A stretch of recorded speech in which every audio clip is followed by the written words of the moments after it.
2 bowlers சேர்ந்து ஒரு spin பால வீசுறாங்க.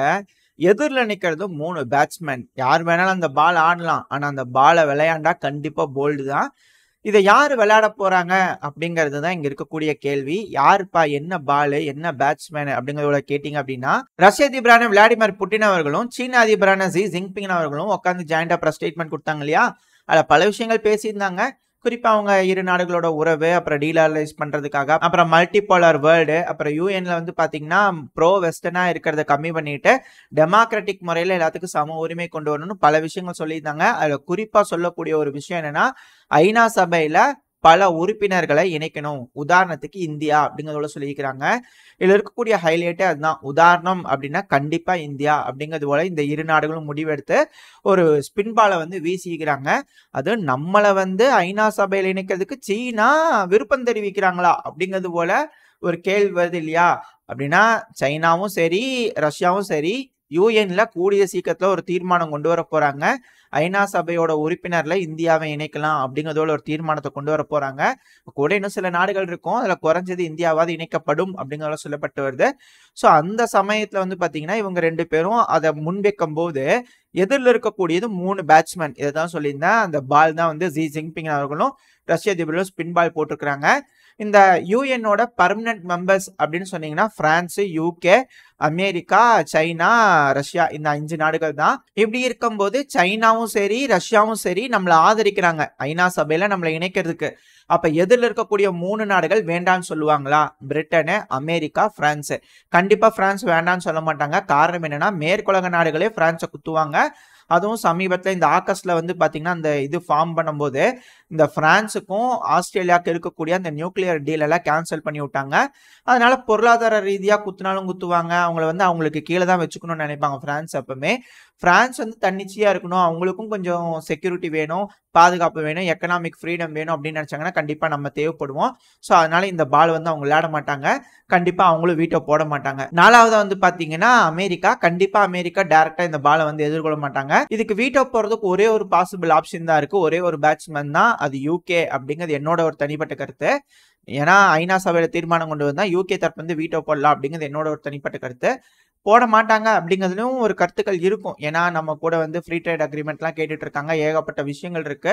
நம்மளுக்கும் அவங்களுக்கும் வர்த்தக உறவுலாம் அதிகமா இருக்கு. ஒரு வேளை இந்த வீட்டோ விழுந்துருச்சு அப்படின்னா மேற்குலக நாடுகள்ல இருந்து விலகி நம்ம ஈஸியா ரஷ்யா கிட்டயும் சீனா கிட்டயும் போறதுக்கான ஒரு வழிப்பாதையை அவங்களே அமைச்சு கொடுத்த மாதிரி ஆயிரும். ஏன்னா பாலை வந்து கொடுத்துருக்காங்க, நீங்க விளையாடுங்க, ball is in your court அப்படிங்கறதோட சொல்லியிருக்கிறாங்க. எப்படி விளையாட போறாங்க மேற்குலக நாடுகள் அப்படிங்கறத பொறுத்து இருந்தா பார்க்கணும். ஏன் வந்து யூகே இதை வந்து விளையாடுவாங்க, ஏன் வந்து யூகே வீட்டோ போடுவாங்கன்னு நான் யோசிக்கிறேன் அப்படின்னா ஒரே ஒரு விஷயம் தான். இந்த காலிஸ்தான் விஷயம் இருக்கு இல்லையா? முன்னாடியே சொன்ன மாதிரி தான் அமெரிக்கா சொல்லாதுன்னு சில நாடுகள் வச்சிருப்பாங்கன்னு. நம்ம கேம் விளையாடணும் அப்படின்னா யூகே, ஆஸ்திரேலியா, அப்புறம் கனடா. ஏன்னா இந்த 3 நாடுகளையும் காலிஸ்தான் அமைப்பு இருக்கு. ஸோ அவங்கள வச்சு நம்மளை எப்படியாவது இதாவது பண்ணணும் அப்படிங்கிறதுக்காக வழி கொண்டு வர வைக்கணுன்றதுக்காக சில பல வேலைகள்லாம் செய்வாங்க. இதுல இருந்து நம்மளுக்கு தெரிஞ்சிடும்.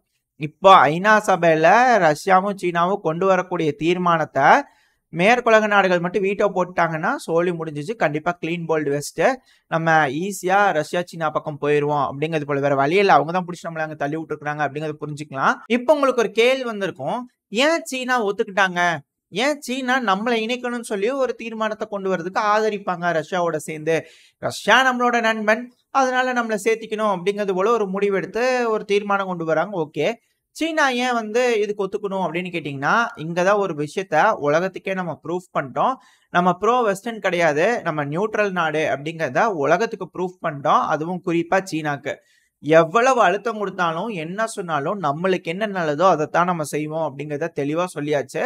அது மட்டும் இல்லாம இப்போ சீனா எதிர்காலத்துல ஒரு வெஸ்டர்ன் நாடுகளோட போர் செய்ய போறாங்க அப்படின்னா அந்த சமயத்துல சீனா இந்தியாவோட ஒரு நல்ல உறவாடிட்டு இருந்தாங்க அப்படின்னா எந்த ஒரு பிரச்சனையும் இதுக்கு மேல நம்மளுக்கு அவங்களுக்கு இல்லை அப்படின்னா சுமூகமான முடிவுகள் எடுக்கப்பட்டு இரு நாடுகளும் பேச்சுவார்த்தை மூலயமா எல்லாத்தையும் சுமூகமா முடிச்சுக்கிறாங்க அப்படிங்கிற ஒரு பட்சத்துல நம்மளும் சீனா கூடயும் ரஷ்யா கூட உறவாடுற மாதிரி உறவாடுறதுக்கு வாய்ப்புகள் இருக்கு அப்படிங்கிறத சீனா புரிஞ்சுக்கிட்டாங்க. சும்மா ஒருத்தவங்க வந்து அழுத்தம் கொடுக்குறாங்க, அவங்க வந்து இதை பண்ணிடுவாங்க, சாங்ஷன் போட்டுருவாங்க, ஆய்வுன்னு சொன்னாலாம் நம்ம அவங்க பேச்சை கேட்க மாட்டோம் அப்படிங்கிறது போல சீனா நல்லா புரிஞ்சுக்கிச்சு. ஸோ அதனால சீனா இதுக்கு மேல நம்ம கூட ஒரு நல்ல உறவாடுறதுக்கு வாய்ப்பு இருக்கு அப்படிங்கிறது போல தோணுது.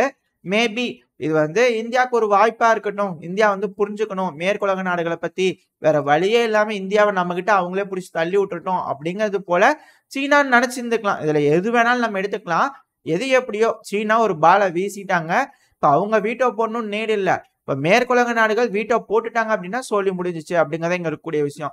சரி ஏன்பா நீ அவங்க வீட்டோ போடுவாங்கன்னு நீ நெனைக்கிற? மேற்குலக நாடுகளும் இந்தியா நல்லா நட்பா தான் இருக்கு. ஏன் போடணும்னு நீ நெனைக்கிற? அப்படிங்கிறத கேட்டீங்க அப்படின்னா, இப்ப வரைக்கும் யுஎன்ன பொறுத்த வரைக்கும் வந்து பாத்தீங்கன்னா, ரஷ்யா, சீனாங்கிறது ஒரு அணி. பிரான்ஸ், யுகே, அமெரிக்கான்றது ஒரு அணி. சோ இந்த 3 நாடுகளுக்கும் ஒரு பவர் இருக்கு. ரஷ்யாக்கு, சீனாக்கும் ஒரு பவர் இருக்கு. அப்படின்னா 3 வெர்சஸ் 2ன்னு தானே இருக்கு. அது வந்து சமநிலையா இல்ல இல்லையா? இப்ப ரஷ்யாக்கு நம்ம வரோம் அப்படின்னா, யுஎன்ல நம்ம ஒரு மெம்பர் ஆகுறோம் அப்படின்னா, ரஷ்யாக்கு வேணா நம்ம ஆதரவா இருப்போம். அப்படி ரஷ்யாக்கு ஒரு பிரச்சனைன்னு வரும்போது 3 கவுண்டிங்கா 3 கவுண்ட் அங்கன்னு விழுகும்போது சமநிலையா 50% 50% இருக்கும். இரு தரப்புலயும் வெஸ்ட்டுக்கும் சரி, ரஷ்யாக்கும் சரி. அப்படிதான் இருக்குமே தவிர, இப்ப சீனாக்கு ஒரு பிரச்சனைன்னு வரும்போது எப்படிப்பா இது 50-50% வருமா? நம்ம போய் வெஸ்ட் கூட சேர்ந்துக்க மாட்டோமா? அப்படிங்கிறது போல ஒரு கேள்வி வரும் இல்லையா? ஒருவேளை மேற்குலக நாடுகள் வீட்டோ போடாம நம்ம போய் ஒத்துக்கிட்டோம்னா அப்படின்னா, இங்கதான் இன்னொரு விஷயத்த தெரிஞ்சுக்கணும். பெருசா இருக்கக்கூடிய நாடுகள்லாம் உடைக்கணும். இதுதான் அவங்களுக்கு கிட்ட இருக்கக்கூடிய பிரதானமான எண்ணம். இப்ப எப்படி வந்து ரஷ்யா வந்து உடைக்கணும் அப்படின்னு நினைக்கிறாங்க. ரஷ்யா உடைச்சதுக்கு அப்புறமா சீனா வந்து ஸ்பிளிட் பண்ணுவாங்க. பார்ட்டிஷன் சீனா அப்படிங்கறத கொண்டு வருவாங்க. அதுக்கப்புறம் பார்ட்டிஷன் இந்தியாங்கிறது கண்டிப்பா நடக்கும். மேற்குலக நாடுகளுக்கு நட்பாவே இருந்து நல்ல விஷயங்கள் செஞ்சா கூட நம்மள கண்டிப்பா பார்ட்டிஷன் பண்ணுவாங்க. அப்படிங்கறத பல அனலிஸ்ட் சொல்லிட்டு இருக்காங்க. சோ இப்படி இருக்கும்போது நம்மளுக்கு எதிரான சில முடிவுகளை கொண்டு வரும்போது ஐநா சபையில நம்மளுக்காக இத்தனை நாள் ரஷ்யா தான் வீட்டோ போட்டிருந்தாங்க. நம்மளுக்கு எதிராக ஏதோ ஒரு முடிவுகள் கொண்டு வராங்கன்னா ஐநா சபையில நம்மளே வீட்டோ கொண்டு வந்துருவோம். நம்மளுக்கு எதிரான முடிவுகள் எடுக்கிறதுக்காக தான் பாகிஸ்தான் ஒரு நாடே இருக்கு. சோ இந்த ஜம்மு காஷ்மீர் பிரச்சனையெல்லாம் வந்து பாத்தீங்கன்னா ஐநா சபையில நம்மளுக்கு பேசுறதுக்கு அந்த சமயத்துல கரெக்டான வாய்ஸ் இல்ல. இப்பெல்லாம் நம்ம போய் உட்காந்து பேசணும் அப்படின்னா நம்மளால பேச முடியும். அமெரிக்கா ஏதோ ஒரு முடிவு எடுக்கிறாங்கன்னா அதுக்கு நம்ம வீட்டோ போட முடியும். அவங்களுக்கு ஈக்குவலா சமமா நம்மளுக்கு ஒரு உரிமை வரும். அதை கண்டிப்பா மேற்குலக நாடுகள் விரும்ப மாட்டாங்க அப்படிங்கிறது தான் இங்க இருக்கக்கூடிய ஒரு விஷயம். அது மட்டும் இல்லாம ரஷ்யாக்கு எதிராக ஒரு தீர்மானம் கொண்டு வரும்போது ரஷ்யா வீட்டோ போட்டே இருக்கிறதுனால ஏற்கனவே ஒரு பிரச்சனை இருக்குது. அடுத்த சீனாக்கு அதே போல ஒரு சூழல் வரும். அப்புறம் இந்தியாவுக்கும் அதே போல ஒரு சூழல் அப்படிங்கும்போது மேற்குலக நாடுகளுக்கு கொஞ்சம் இக்கட்டான சூழ்நிலை தான். அந்த ஒரு காரணத்தினால்தான் வீட்டை போடுவாங்க அப்படிங்கிறது போல தோணுது. அது மட்டும் இல்லாம இதை எப்படி கையாளலாம், நேக்கா கையாளலாம் அப்படின்னா ரஷ்யா, சீனா தரப்புல இருந்து இந்தியா அப்படின்ற ஒரு கோரிக்கை வரும்போது இந்த மேற்குலக நாடுகள் தரப்புல இருந்து இன்னொரு நாட்டையும் இணைக்கணும் அப்படிங்கிற ஒரு கோரிக்கை வரலாம் அப்படிங்கிற சொல்லப்பட்டு வருது. இப்போ உதாரணத்துக்கு இந்தியா ஒரு நாடு அப்படின்னு அவங்க ஹைலைட் பண்ணாலும் பல நாடுகள் லைன் அப்ல வச்சிருப்பாங்க. இப்ப மேற்குலக நாடுகளோட லிஸ்ட்ல எந்தெந்த நாடுகள் இருக்கலாம் அப்படின்னா ஒன்னு இஸ்ரேல், இன்னொன்னு வந்து பாத்தீங்கன்னா போலாந்து அப்படிங்கிறது போல தோணுது. அதுல பிரதானமா இஸ்ரேலா தான் இருக்கும் அப்படிங்கிறது போல எனக்கு தெரிய வருது. ஏன் அப்படின்னா இப்ப இஸ்ரேல் பிரச்சனை பிரதானமா நடந்துட்டு இருக்கு. இஸ்ரேல்ல வந்து இதுக்கு மேல எந்த ஒரு பிரச்சனையும் இருக்கக்கூடாதுன்றதுக்காக ரஃபாக்குள்ள ஆபரேஷன் எல்லாம் நடக்குது. ஃபுல்லா கிளியர் பண்ணி ஹமாஸே இல்ல, அந்த பகுதியில காசாவே இல்ல, முழுமையா இஸ்ரேல் தான் இருக்கு அப்படிங்கும்போது ஆல்ரெடி வெஸ்ட் பேங்க்ல வந்து ஆக்கிரமிப்பு பணிகள்லாம் போயிட்டு இருக்கு. ஏகப்பட்ட விஷயங்கள் இருக்கு. ஒரு கட்டத்துக்கு மேல நம்ம உள்ள வர்றத வந்து கண்டிப்பா மேற்குலக நாடுகள்னால தடுக்க முடியல அப்படின்ற ஒரு கட்டத்துக்கு வரும்போது கண்டிப்பா இன்னொருத்தவங்களையும் சேர்த்துவாங்க. அது இஸ்ரேலா இருக்கும் அப்படிங்கிறது போல சொல்லப்பட்டு வருது. போலாண்ட் அப்படிங்கறது நான் சொல்றேன். பட் ஆனா அதுக்கு கொஞ்சம் வாய்ப்புகள் கம்மி. நெக்ஸ்ட் பிரியாரிட்டியா போலாண்ட் இருக்கும் அப்படிங்கிறது போல. ஏன்னா அது ஒரு ப்ரோ வெஸ்டர்ன் கண்ட்ரி. ரெண்டாவது வந்து யூரோப்ல இருக்கக்கூடிய நெக்ஸ்ட் சூப்பர் பவர் அப்படிங்கிறது போல சொல்லலாம். இந்த பிரான்ஸ், ஜெர்மனிக்கு அப்புறம் இல்ல இப்ப ஜெர்மனி இல்ல, பிரான்ஸுக்கு அப்புறம் போலாண்ட் அப்படிங்கிறத சொல்லலாம். அப்படி இருக்கும்போது ரஷ்யாக்கு எதிரான நிலைப்பாடுகள் எடுக்கக்கூடிய விஷயத்துல போலாண்ட் இருக்கும். கண்டிப்பா அதுக்கு ஒத்துக்க மாட்டாங்க. சோ அதனால இஸ்ரேல் பக்கத்துல மேபி வாய்ப்புகள் இருக்கு. ரஷ்யாவும் சீனாவும் இஸ்ரேலையும் அக்செப்ட் பண்ணிக்கிறதுக்கு வாய்ப்புகள் இருக்கு அப்படிங்கிறது சொல்லப்பட்டு வருது. சோ இப்படி பார்க்கும்போது மேற்குலக நாடுகளுக்கு இன்னொரு அடிஷனல் கவுண்ட் வரும் அப்படிங்கிறதோட சொல்லப்பட்டு வருது. ஆனா இஸ்ரேல் நம்மள மாதிரி தான் சீனாவோடய நல்ல உறவாடிட்டு இருப்பாங்க. மேற்குலக நாடுகளோடய நல்ல உறவாடிட்டு இருப்பாங்க. ரஷ்யா கூட ஒரு நல்ல உறவாடிட்டு இருப்பாங்க. சோ அதனால அந்த பாலை இப்படி கையாளலாம் அப்படிங்கிறது போல எனக்கு தோணுது. பொறுத்து வந்து பார்ப்போம். இந்த ரஷ்யா உக்ரைன் பிரச்சனை முடிஞ்சதுக்கு அப்புறம், இஸ்ரேல் காசா பிரச்சனை முடிஞ்சதுக்கு அப்புறம் எந்த மாதிரியான ஒரு புது மாற்றம் இந்த உலகத்துல நடக்க போகுது, ஒரு புது வேர்ல்ட் ஆர்டர் வரப்போகுது. அந்த புது வேர்ல்ட் ஆர்டர்ங்கிறது இந்த ஐநா சபையோட எக்ஸ்பான்ஷன் அப்படிங்கிறதோட சொல்லப்பட்டு வருது. அப்படி எக்ஸ்பேண்ட் ஆகக்கூடிய அந்த ஐநா சபையில நம்மளுக்கும் நிரந்தர உறுப்பினர் அப்படிங்கிற ஒரு அந்தஸ்து கிடைக்க போகுது.